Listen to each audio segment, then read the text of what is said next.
They ran through the streets of Lagos with nothing but faith, fear, and the unbreakable bond of blood. But now, the past has followed them into the heart of their homeland. In the quiet village of Popokos, where peace once lived, danger is creeping through the trees. A powerful enemy wants revenge. A brother must protect. A sister must rise. What happens when the one place you called home becomes the battleground for your soul? This is A Deal with the Devil, Chapter 2. A story of survival, sacrifice, and the fire that lives in family. Don't blink. Don't scroll. Because this chapter will change everything. Popokos had always been a place of peace.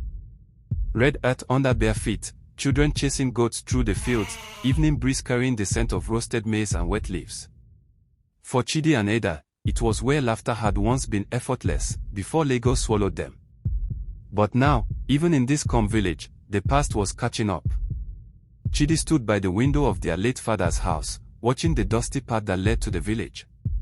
The hills were quiet. Too quiet. He could feel it, that weight in the air. Something was coming. Ada sat behind him, braiding her hair, trying to pretend everything was normal. But her eyes darted to the window every few minutes. She felt it too. Fear, like an uninvited guest in their new home. And then, late that night, it came. The sound of tires crunching gravel. The sudden barking of the village dogs. Headlights slashing through the dark. Chidi's heart dropped. He grabbed Ada's hand. We need to leave. Now. But as they crept out the back door, a voice rang out through the night. You can run again, Chidi. But this is the end. Namdi. He had come himself. They ran into the trees. The forest behind the house was thick and familiar, a place they'd played as children. Now, it was a hiding place. But Namdi's men were close. Flashlights cut through the underbrush. Chidi pulled Ada behind an old mango tree, both of them breathless. The footsteps came closer. Closer. And then, gunshots.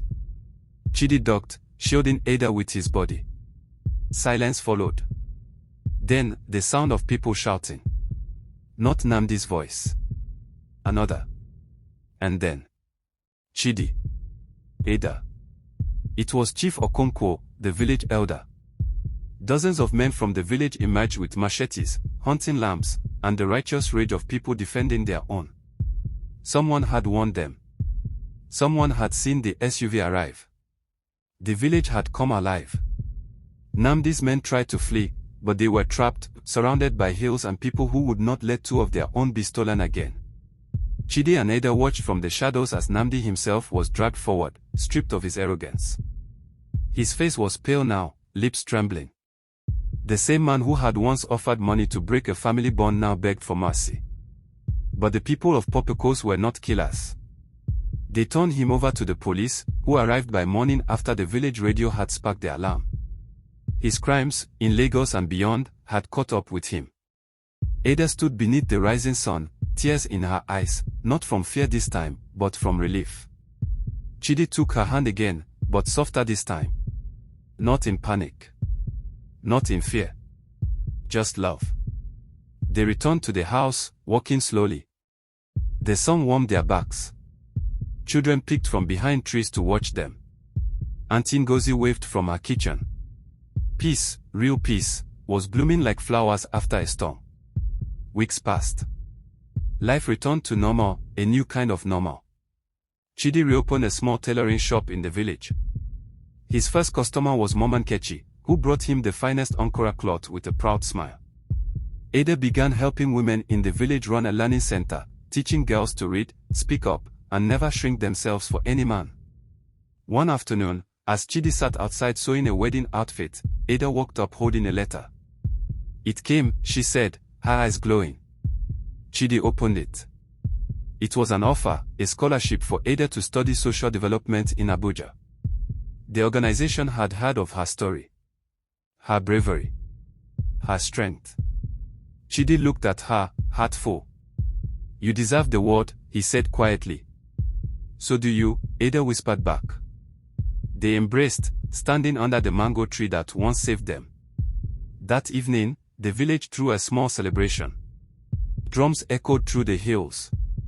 Laughter danced under the stars. And as the fire crackled and people clapped and sang, Ada stood to speak. She told the story, not of violence, not of fear, but of bond. Of love that refused to be bought.